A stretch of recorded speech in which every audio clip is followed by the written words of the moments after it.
Brothers, saya ingin mempersembahkan video ini untuk Om Heri Channel. Beliau itu kalau tidak salah adalah teknisi AC di Brunei, Om Heri ya. Saya secara pribadi amat sangat menghormati tenaga kerja di Indonesia yang bekerja di luar negeri. Kalau ini kan disebutnya mereka yang bekerja di luar negeri itu pahlawan devisa ya. Saya merasakan itu, dan saya kalau bisa saya ketemu Om Heri, saya akan cium tangan Om Heri. Karena saya sangat menghormati Om Heri. Saya merasakan dulu almarhum bapak saya guru SD, Om. Saya merasakan sepanjang hidup saya bahwa mendidik manusia itu amat sangat sulit dan perjuangan berat. Guru SD itu kalau dulu disebutnya pahlawan tanpa tanda jasa ya. Saya merasakan bahwa itu benar, karena memang seiring waktu saya merasakan bahwa ngajarin orang itu tidak mungkin. Tidak mungkin seorang manusia pun bisa mengajari orang lain. Itu yang ngomong itu orang-orang yang sudah berpengalaman di bidangnya, misalnya Plato, Bruce Lee gitu. Bruce Lee dengan sangat jelas mengatakan bahwa tidak ada seorang pun yang bisa mengajari siapapun. Dan posisi guru itu posisi yang amat sangat berat sedemikian sehingga mereka disebut pahlawan tanpa tanda jasa. Dan saya sendiri sering melihat guru-guru banyak yang gede ambek gitu di rumahnya, karena emang ngurusin anak-anak itu puyeng. Oh iya maaf saya kejauhan. Saya kembali lagi ke Om Heri. Gimana caranya untuk ini? Bagaimana caranya kita memupuk tanggung jawab gitu untuk generasi penerus, Om Heri ya. Saya yakin para orang tua punya pedulian dan mikirin bagaimana caranya supaya kita itu anak-anak dan generasi muda dan kita semua punya rasa tanggung jawab. Kalau menurut pendapat saya, tanggung jawab itu amat sangat berkaitan dengan kesadaran, Om. Kesadaran kalau menurut penelitian ilmiah itu bisa dipupuk, bisa ditumbuhkan gitu dengan pendidikan. Asumsinya begini, orang yang melakukan sesuatu itu kan ada yang tahu, ada yang tidak tahu gitu. Mau bener mau salah sama, tahu dan tidak tahu. Kadang kita ragu untuk melakukan sesuatu yang kita tidak tahu gitu. Kadang kita juga melakukan kesalahan karena ketidaktahuan. Itu ditolerir, itu dimaafkan. Tuhan aja memaafkan orang-orang yang melakukan kesalahan karena ketidaktahuan. Itu untuk minimalisir ketidaktahuan dan keraguan, maka dia kasih pendidikan gitu kan. Dengan pendidikan makanya orang seharusnya punya kesadaran, tidak ada keraguan gitu. Masalahnya kemudian adalah gimana ketika udah tahu tapi nggak sadar-sadar. Nah itu beda cerita, hukumannya pun beda gitu. Dan kalau menurut bukan penelitian lagi, pengalaman gitu. Menurut pengalaman kita itu manusia akan sangat terpengaruh dengan punish and reward. Jadi ada hadiah dan hukuman.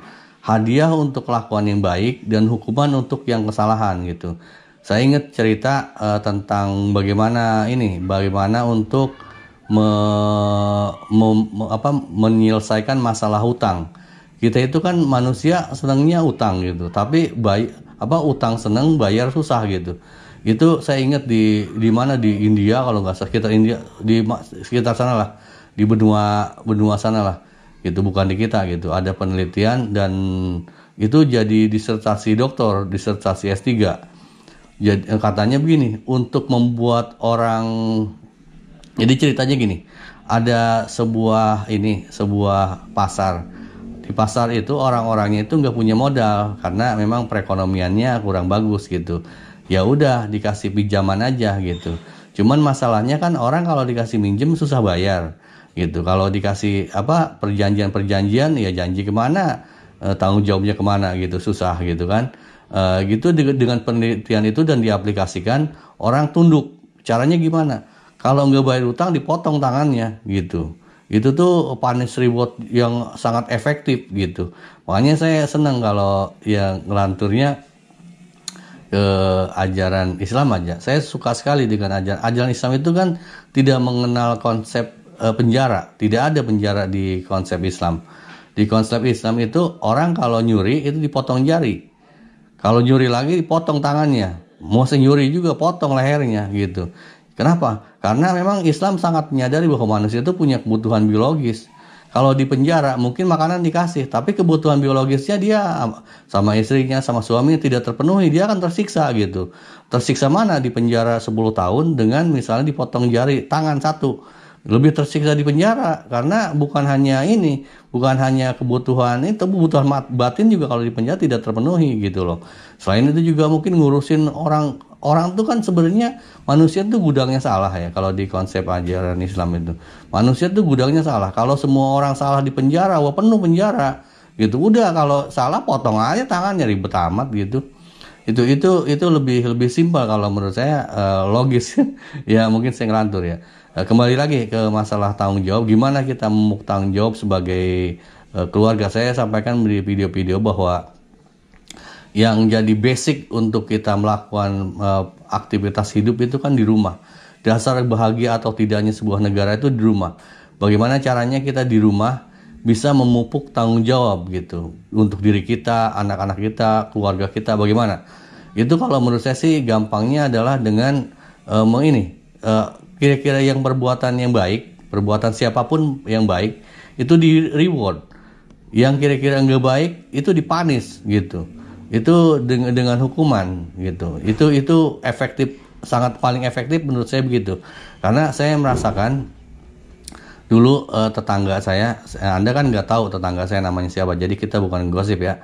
Gitu, ada tetangga itu anaknya dari masih belum nikahnya sampai udah berkeluarga aja, udah punya anak, itu nyusahin orang tua aja.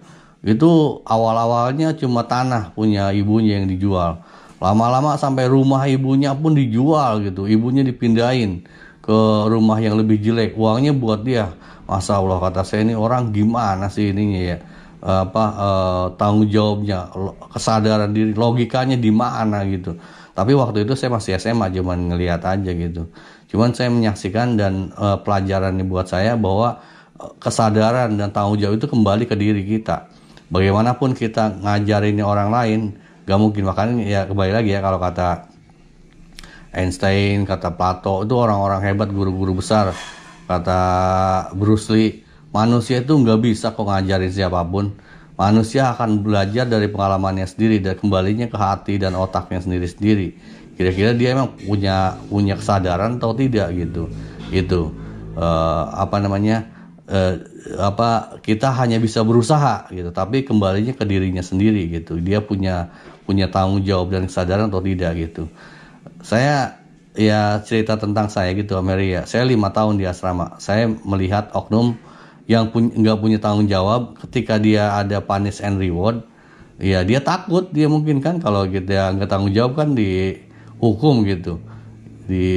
Hukuman dengan hukuman yang keras lah gitu. Ya selama dia dapat hukuman ya dia tunduk gitu. Tapi keluar dari asrama ya dia begitu lagi. Jadi kembali lagi itu ke dirinya masing-masing. Dirinya masing-masing, dia punya kesadaran untuk ini enggak, untuk benar enggak gitu. Itu yang penting. Makanya kalau buat saya sih selaras dengan komentar saya ke Om Heri kemarin, kalau saya mungkin menyikapi orang-orang yang enggak punya tanggung jawab, saya akan menjauhi Om Heri. Saya enggak mau deket. Saya menghindari aja. Karena saya pikir harusnya itu bukan saya yang ngurusin, itu harusnya negara. Cuman kita kalau ke kondisi sekarang, ya mohon maaf, koreksi saya kalau saya salah. Kalau menurut pandangan saya, kondisi hukum di negara kita masih terlalu banyak toleransi dan tajam ke bawah, tumpul ke atas. Jadi nggak bisa diharapkan.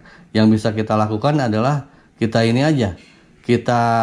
jauhin aja. Karena bagaimanapun kalau kita dekat dengan mereka yang nggak punya tanggung jawab, yang nggak punya kesadaran, maka lama-lama jadi mempengaruhi. Jadi karena nilai estetik rusak susu sebelanga lah, kira-kira begitulah.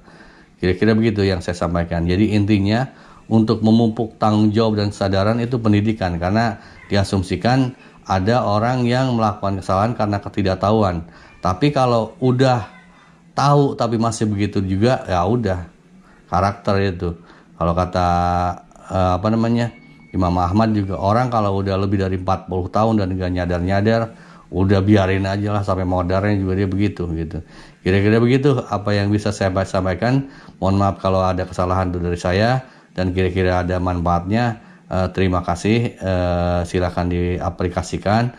Saya sangat mendukung apa yang dilakukan Om Heri sebagai tenaga kerja Indonesia. Saya sedih sebetulnya kalau ngelihat tenaga kerja di luar Indonesia, di luar negeri itu, karena seharusnya potensi kita itu besar. Kerja di negara kita itu harusnya besar, banyak, cuman kok susah ya. Saya aja kadang-kadang untuk cari kerjaan susah.